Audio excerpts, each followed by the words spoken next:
So, to wrap up, everything starts with the pagkatao sa loob ng writer, pagkatao sa loob ng protagonist, who he is, who you are inside, who I was inside nang nangyari yung Salome incident. Sino ba ako sa loob ko? Ano yung needs ko? Ongoing needs? Ano yung kasinungalingon ko sarili?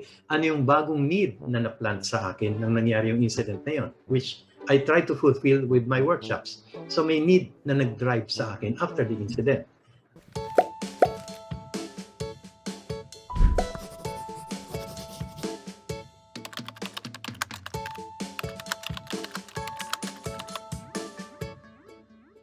But it all starts with the pagkatao sa loob. And yung pagkatao sa loob, it starts with the awareness na merong hindi alam, merong hindi tama na belief, merong kasinungalingan sa sarili, sa loob, na kailangang matutunan at itama para mabago ka at mas mabuo sa huli ng kwento. And that's a journey that the protagonist usually takes, starting with the premise. And that is the reason why mahalaga sa ating lahat bilang writers ang continuing na pagkilala sa loob natin, sa sarili natin, sa pagkatao natin, kasi yun ang panggagalingan ng lahat ng susulatin natin.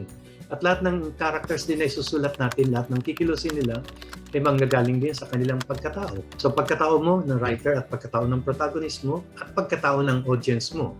Ang kanilang pag-respond sa papanoorin nila ay maapektuhan din ng kanilang mga needs sa loob nila ng pagkatao nila. May need sila na may need ang audience mo na huwag magutom, may need ng shelter, may need ng damit, may need ng magandang bahay, pero mas mahalaga doon, meron silang need sa loob. May need sila to belong, may need sila to feel na they're not nothing, may need sila to feel na things can get closure, may need sila na to forgive, may need sila to forgive themselves, may need sila for self-esteem, may mga need sila sa loob, na need din ang protagonist mo, na need mo rin sa writer. And so, you have to have a continuing awareness ng needs mo para nag-grow din yung awareness mo sa needs ng audience at na isusulat mo sa needs ng protagonists mo. Patuloy na pag-grow natin bilang mga tao. So, nakikita ko doon may mga needs kayo sa nakalipas. The need to forget, the need to find closure, the need to forgive, the need to see things in a better light. So the need, sarili pa rin niya, personal pa rin yung need yun, naramdaman niya eh. So nagpupush na need. And sa lahat kayo na nandito sa workshop na to ngayon, at pagpapatuloy sa mga workshops na to, at sa lahat sa inyo na gusto magsulat, gusto niyong gawin yan kasi may need kayo sa loob niyo. Whether need to belong, or need to connect, or need to find validity, or need na magsilbi, o need na makatulong, o need na makapagpakita sa ibang tao nang hindi nila nakikita, o need na ma-define ng isang bagay, o need na makakonekta with God, or with somebody who's divine, there's a need that pushes you. And so hindi tayo pwedeng magbulag-bulagan sa sarili nating needs kasi kailangan natin yun to push us. And every now and then, pag nanghihina kayo sa mga pangarap nyo, it's not the external needs or the external motivations that's going to push you. Of course, the awards. Of course, the money. And that's important. But in the end, it's the internal motivation that is going to last. You need the money because. You need the awards because. The because points out to the loob. Maybe you need the awards, not really because of the awards, because you wanted to prove something to your parents or to yourself, or because you feel you're maliit or not worthy, or you have no identity. You need the house or the money because there's something inside that's deeper you need. And yun ang mas nakaka-sustain na motivation, yung internal motivation. The external motivation will be there, pasundot-sundot, but it's the internal motivation that's going to last long. At napakahirap magsulat. Every now and then you'd want to give up writing. Every now and then you'd want to go into another profession or calling. Every now and then you'd say, hindi ako marunong magsulat. Kung hindi pang matagalan ang motivation nyo, kung hindi galing sa loob, which will make it pang matagalan, then easily mag-give up kayo. And so it helps na constantly tinitingnan nyo yung needs sa loob. Sa tagal ng buhay ko sa mundong ito at sa pagsusulat, ay sapas marami na akong nalingon na mga needs ko. Isa yung binabanggit ko kanina, the need to belong. And I've accepted it. Lahat ng bagay may good and bad side. So nakita ko may good side siya at may bad side siya. Kailangan ko lang i-turn around siya para maging good. The bad side can come in because like nagpanggap ako noon at nagsinungaling because I wanted to belong. I wanted to please others. I wanted to be accepted. Hindi nila kasalanan. But I then instead na i-deny ko yun na ginawa ko, I turn it around. And I have so many other needs inside me that I've started to realize Na ngayon sa inyo, sa buhay nyo at sa pagsusulat nyo, makikita rin ninyo ano yung mga needs nyo na nagpo-push sa inyo. Sa halip na i-deny nyo o ikahiya, i-embrace nyo kasi part nyo yun and then just turn it around to make it a part of your positive advocacies or pagkatao. It's going to come out in all your characters anyway, in all your writing, so might as well be aware of it. Now, you'll say, paano ko makapagsulat if I'm too aware of it or too conscious? Hindi ka naman laging aware eh. You become aware now of it, but the moment that you're writing, you forget it. And then you become aware of it, and then you forget it. You're not aware naman of it 24/7. But when you're aware of it for a while, and then nakalimutan mo na, and then papasok na yun sa consciousness mo. When you start writing, papasok na yun sa writing mo because the subconscious is going to take over when you write, so it will be part of that. And so the awareness helps.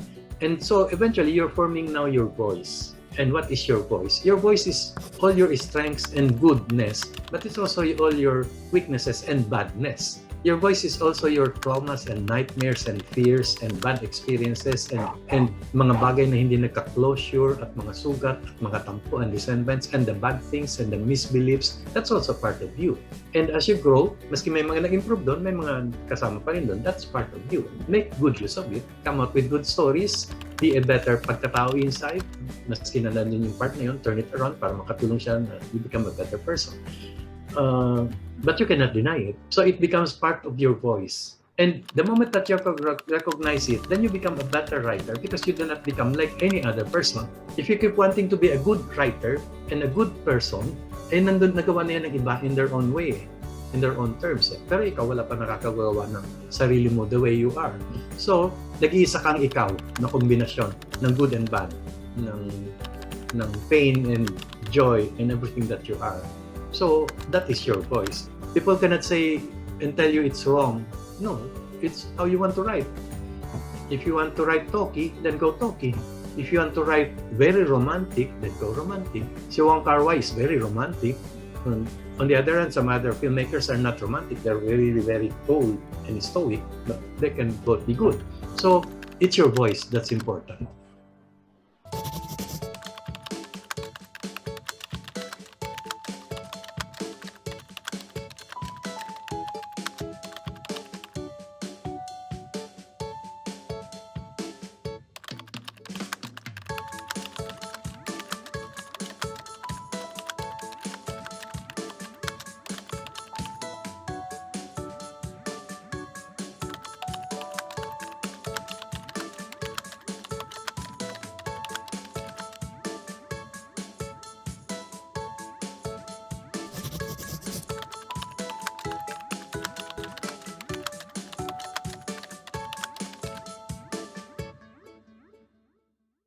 You can change the premise, you can revise it, you can think of another premise, but you are, whether conscious ka o hindi, you are in a way setting down the premise of your life. Am I going to give in? Am I going to restructure my life?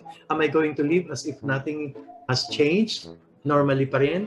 What am I going to do? And the way you will respond to the situation, like the pandemic, will be driven by your ongoing needs before the pandemic. Anong ongoing need mo before the pandemic? Identity, self-esteem, etc., etc. Closure, forgiveness sa sarili, being harsh, etc. sa sarili, and so on. That will be, it will drive your response to that. But it will determine yung the course of the story that your life will take during the pandemic. So the premise is very important. It is the promise that you make to yourself. What kind of a life you're going to lead, what kind of a story you're going to write, what kind of a story you're going to tell people.